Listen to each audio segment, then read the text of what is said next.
আসসালামু আলাইকুম। আপনাদের জন্য একটি দুধ দিয়ে ছানা দিয়া কাঁচাগোল্লার রেসিপি নিয়ে আসছি। এটা কাঁচাগোল্লার রেসিপিটা অনেক সহজে বানানো যায়।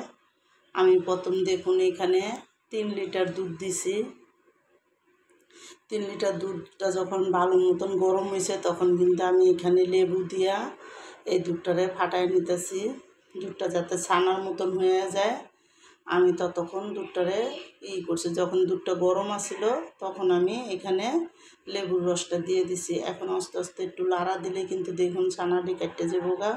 দেখুন ছানাটা কিন্তু সুন্দর আমার হয়ে গেছে। এখন আমি একটা বড় জালির মধ্যে এই ছানাটা ছাইক্কা নিব। আমি আস্তে আস্তে এখানে ছানাটা ছাকমো। যখন ভালো মতন ছাকা হয়ে যাব আমি ভালো করে এটা পানি দিয়ে ধুইয়া তারপরে আমি এটারে সুন্দর মতন ধুইয়া পানিটা ভালো মতন জড়ায় নিব। দেখুন আমার সবটি ছানা কিন্তু এখানে দেওয়া হয়ে গেছে। আমার এই ছানার রেসিপিটা দেখুন আমি এখন এটা কলাই ভিতরে নিয়ে ভালো করে ধুয়ে আনছি। ধুয়ে আমি এখানে অর্ধেকটা ছানা আলাদা করে আমি নিব আর অর্ধেকটা ছানা আমি রাইখা দেব। অর্ধেকটা এইভাবে আমি এখন রাইখা দিব, আস্ত খালি একটু বাইঙ্গা দিয়া দলাটা। আর হলো অর্ধেকটা ছানার মধ্যে আমি অল্প পরিমাণ চিনি দিব। দলার চিনিটা দিয়ে আমি একটু ভালো মতন হাত দিয়ে ডললা ছানাটার একটু করে নিব, গুঁড়া গুঁড়া করে নিব। যখন ভালো করে একটু চিনি দিয়ে গুঁড়া গুঁড়া করা হয়ে যাব তারপরে আমি এটা একটা ফ্রাই প্যানে বসাবো। দেখুন আমি কিন্তু এখন চিনিটা দিয়ে দিছি, দিয়ে এখন হাত দিয়ে ভালো করে ডললা আমি এখানে এই ছানাটা আর চিনিটা একটু গলায় নিতেছি। চিনিটা যখন ভালো মতন এইভাবে ডললে গলে যাবো গা তারপরে আমি এটা একটা চুলার মধ্যে নিয়ে একটা ফ্রাই প্যানে দিব। দেখুন এখন আমি হাত দিয়ে কিন্তু সুন্দরভাবে ডলে দিতেছি যাতে চিনিটা গলে যেতেছে আর এখানে ছানাটাও কিন্তু সুন্দর দলাটা ভাঙ্গে যাবো গা। এই কারণে এখন দেখুন আমার কিন্তু এদিকে এটা ডলা শেষ। আমি এখানে একটু গুঁড়া দুধ দিলাম, অল্প পরিমাণ, বেশি না, অল্প।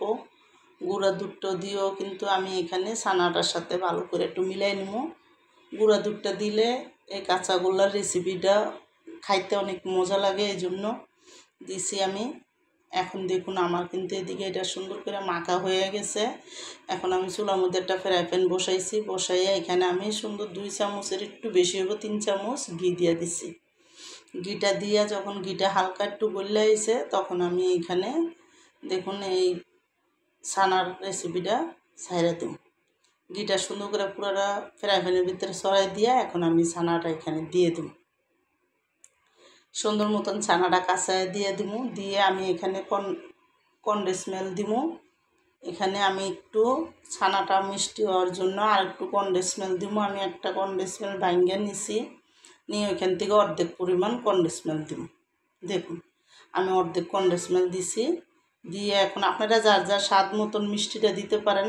আমি আমার পরিবারে যেরকম পছন্দ করে ওই আন্দাজে আমি মিষ্টিটা দিছি। দিয়ে এখন এই ঘি আর এই কনডেন্স মিল্কের সাথে ভালো মতন আমি কিন্তু এখানে এই ছানাটা করবো। কত যখন চুলায় দিবেন এটা কিন্তু পানি উঠতে যাব, ভয়ের কোনো কিছু নাই। আস্তে আস্তে চুলার আঁচটা কমাইয়া কিন্তু এটা ভালো মতন লাড়া দিতে দিতে দেখবেন কি এটা সুন্দর মতন আস্তে আস্তে পানিটা শুকাইয়া যাব। আমার এই মিষ্টিটা যাদের পছন্দ তারা লাইক সাবস্ক্রাইব দিয়েন, প্লিজ আমার ভিডিওটা শেয়ার করে দিয়েন। এই কাঁচাগোল্লার রেসিপিটা যাদের পছন্দ তারা লাইক সাবস্ক্রাইব দিয়েন, প্লিজ আমার ভিডিওটা শেয়ার করেন আর আপনারা বেশি বেশি আমাকে সাবস্ক্রাইব দিয়েন।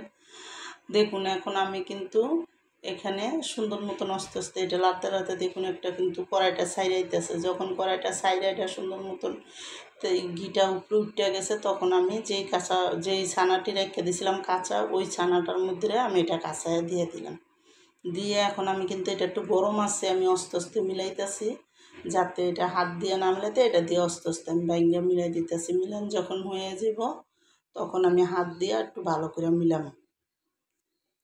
এখন আমি দেখুন এই ইয়াটা দিয়ে সুন্দর করে একটু মিলাইতেছি, পাঙ্খার বাতাসে রাখে এটা একটু ঠান্ডা করতেছি।